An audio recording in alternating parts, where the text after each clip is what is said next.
खुलुमबाय बयबो दैलि खौरां नायगिरि मानगोनां रायजो राजा नोंथांमोननिसिम आरो दैलि खौरांनि मानगोनां बिथांनिसिम दिनैहायो 12 जुन बड'लेण्ड मुंख्लं सान आगु जायनाखि सुजित नार्जारी बिथाङा जेनाखि मुंख्लं जादोंमोन बे मुंख्लं सानखौनो बिथा खालामनानै जोंनि बनरगाव दख'रा दुलाराय बर' फरायसा आफादाबो मिरुनि बिथोन बायदियै जोङो दिनै 12 जुनखौ जोङो बावहाय जोंनि दख'रानि मुंख्लं गाथोनाव जोङो फालिनाय जाबाय।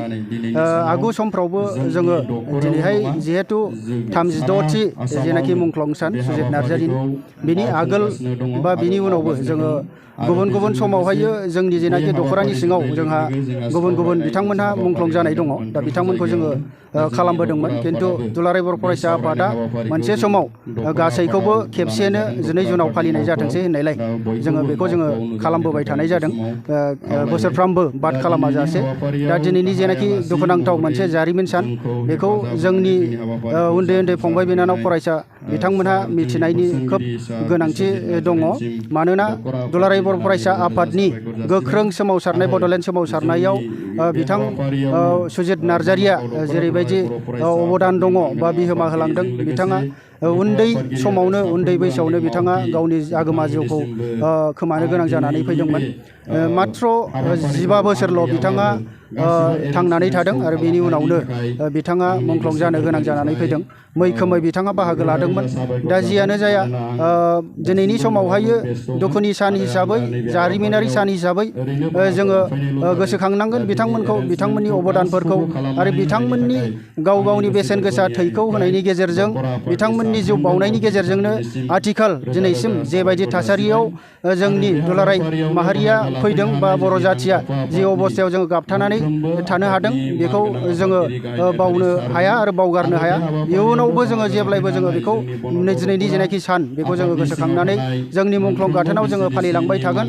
आरो दिनैहाय बिदिनो मिरु दुलाराय बर' फरायसा आफाद आरो जिल्ला गासैयावबो बेबायदि हाबाफारिया जागोन। दख'राफ्राबो खालामगोन आरो दालाय आफादफ्राबो गासैबो खालामगोन।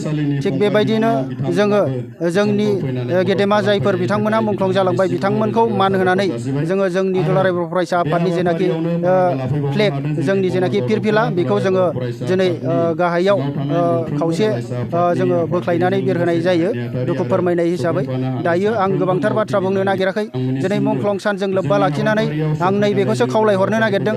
मैया दाखालिनिफ्राय गोबां सरसा जाबाय थादों जे BLA होननाय मोनसे गोदान हाथियार दैग्रा आफाद गठन खालामदों आरो बे गठना नंगौना नङा, खिन्थु ससियेल मिडियायाव गोबांथार बियो गोसारगासिनो दङ। 1 तारिख 2 मार्च 2023 आव बिथांमोना जेनाखि हाथियार दैग्रा आफाद जोनोम खालामदों बियो जोंनि थाखाय खोब साननो गोनां बाथ्रा। आरो गाबोन समफोर हायो जोंनि हारिनि गेजेराव जुदि दाङाबाजि जायो आरो जोंनि हारिनि गेजेराव जुदि सोरबाया आरो बेबायदि मुंख्लं जाबावनो गोनां जायो, बेयो जोंनि थाखाय जोबोद दुखुनांथाव बाथ्रा जागोन। बेवहाय खालिबोल' हाथियार दैग्रा आफादनि सोद्रोमा बिथांमोनहाल' बावहाय जुजिनाय बा नांनाय बावहाय भिक्टिम जानाय नङा। जोंनि सरासनस्रा रायजो राजा फंबाय बिनानावमोनहा, जोंनि रायजो राजा गासैबो बावहाय भुगिनांनो जुजिनांनो गोनां जानानै फैनो हागौ। दा बेनिखायनो बे समावहायो जोंनि गासैबो रायजो राजा बिथांमोनहा जाहाथे बेबायदि थासारिजों मोगा मोगि जानाङा, भुगिनाङा, बिनि थाखाय आं बिथांमोनखौ खावलायहरगोन। बिथांमोना थांफ्लांदोंबा माबा मोनसे सानफ्लांदोंबा बिथांमोनहा गिदिंनानै फैफिननांगौ। बनरगाव दख'रा दुलाराय बर' फरायसा आफादनि आफादगिरि जानानै आं दिनै बिथांमोनखौ बेखौनो खावलायहरगोन जे खुनु पद्दे जोंनि माहारिनि गेजेराव बा जोंनि जाथिनि गेजेराव बेबायदि आगु समफोरनि बायदि थांलायलायनो हायै, फैलायलायनो हायै आरो सरासनस्रा दाय गैयै फंबाय बिनानावमोननि जिउआ जाहाथे आरोबाव खोमानाङा। सोरनिबा बिमानि, सोरनिबा बिफानि आगोमा जेनाखि गथ'फोर, फिसाफोर बिथांमोनहा जाहाथे जिउ बावनाङा, बेखिनिखौनो जों लुगैगोन। माबा मोनसे जेंनाखौ बिथांमोनहा बिथा खालामदों बा आलादा बड'लेण्डनि थाखाय बिथांमोनहा सिन्था खालामदों, बेवहाय दुलाराय बर' फरायसा आफादनिफ्राय बे बाथ्राखौनो बुंगासिनो दङ। माबेबा मोनसे समाव बबेबा मोनसे थासारिखौ नायनानै दुलाराय बर' फरायसा आफादाबो जिरायनानै थानाय नङा। दिनैहाय दोनथ'दोंसो आरो दुलाराय बर' फरायसा आफादा बेखौ उननि समाव सावरायलायनायनि गेजेरजों गोबांथार बिथांमोनहा जोंनि दैदेनगिरि बिथांमोनहा बेखौ आखायाव लाफिनगोन आरो बावहाय नोंथांमोन बायदि बा नोंथांमोन बायदि जुजिग्रा नोंथांमोन बायदि नांथाबग्रा मानसिफ्राबो जोंनि नैबे लामाजोंनो फैनानै नोंथांमोनाबो जुजिनो आरो मदद होनो हायो। दा बेनिखायनो हाथियारल'नो मोनसे बेवहाय जुजिनायनि मोनसे लामा नङा। हाथियारनि गेजेरजों दिनैहाय भारत बायदि सरकार बा भारत हादरावहाय बेबायदि देरहानांगौआ गोरलै बाथ्रा नङा आरो रायलायनायनिख्रुइ देरसिन खुनु मोनसे लामा गैया बेखौ जोङो फोथायो दुलाराय बर' फरायसा आफाद हिसाबै। दा बेनिखायनो आङो सानगोन आङो बुंगोन जोंनि फंबाय बिनानावमोनाबो जाहाथे गुबुन मोनसे सानफ्लांनायाव बिथांमोननि जेनाखि थांनाय बेखौ मिथिनायनि गेजेरजों गुबुन माबा मोनसे साननायनि गेजेरजों जाहाथे हाथियार दैग्रा आफादाव जाहाथे जगदान खालामा आरो बिथांमोनहा मोजां मोनसे फरायनाय थासारि खालामनानै लायो आरो गाव गावनि इयुन जिउखौ दानानै लानायनि जाथिनि हारिनि खामानि मावनो थाखाय सिगांबोयो। आं बेखिनि बाथ्राखौ खावलायहरगोन।